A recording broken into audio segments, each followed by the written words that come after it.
আসসালামু আলাইকুম, সবাই কেমন আছেন? আশা করি সবাই ভালো আছেন। আলহামদুলিল্লাহ, আমিও ভালো আছি। আমি আজ রান্না করব ভুনা খিচুড়ি আর মুরগির মাংস। প্রথমে আমি ডালটা ভেজে নিয়েছি আর মুসুরির ডালটা ভিজিয়ে নিব। আজকে আমি মুরগির মাংসটা রান্না করব সব বাটা মশলা দিয়ে। আমি খিচুড়ির জন্য তেজপাতা, এলাচ, দারচিনি এগুলো ভেজে নিব। তারপরে দিয়ে দিব হচ্ছে পেঁয়াজ আর অল্প একটু রসুন। এগুলো দিয়ে ভালো করে ভেজে নিব। আসলে সুস্থতা আল্লাহর অনেক বড় নেয়ামত। যখন আমরা সুস্থ থাকি তখন বুঝতে পারি না, যখন আমরা অসুস্থ হই তখন বুঝতে পারি।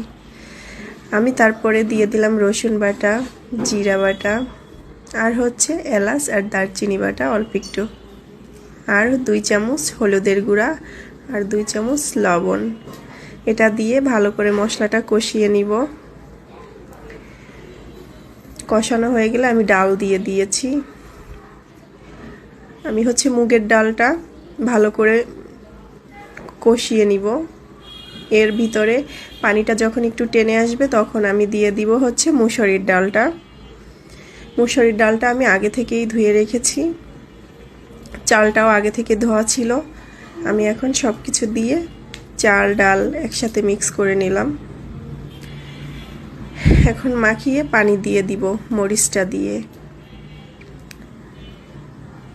তার আগে আমি হচ্ছে মুরগির মাংসটা বসিয়ে দিব, কারণ দুইটা একসাথে হয়ে যাক, না হলে তো রান্না করতে দেরি হয়ে যাবে। এমনিতেই তো শরীর ভালো না। আমি কিন্তু বলেছিলাম আজ আমি মুরগির মাংসটা রান্না করব সব বাটা মশলা দিয়ে। আমি কাঁচামরিচ বেটে নিয়েছি, রসুন বেটে নিয়েছি, জিরা বেটে নিয়েছি, এলাচ দারচিনি বেটে নিয়েছি, পেঁয়াজ বেটে নিয়েছি, এগুলো সবই দিয়ে দিয়েছি।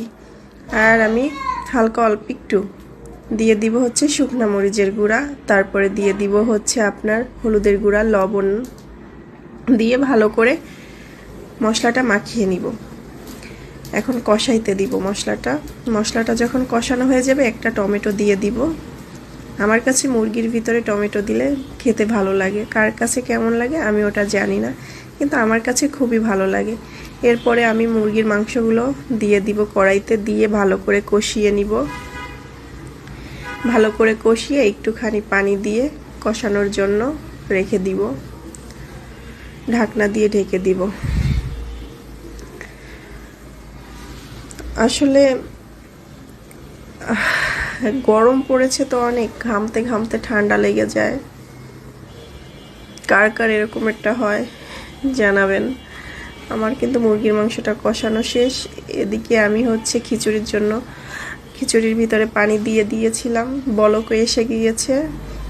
দেখেন তো কালারটা ঠিক আছে কিনা।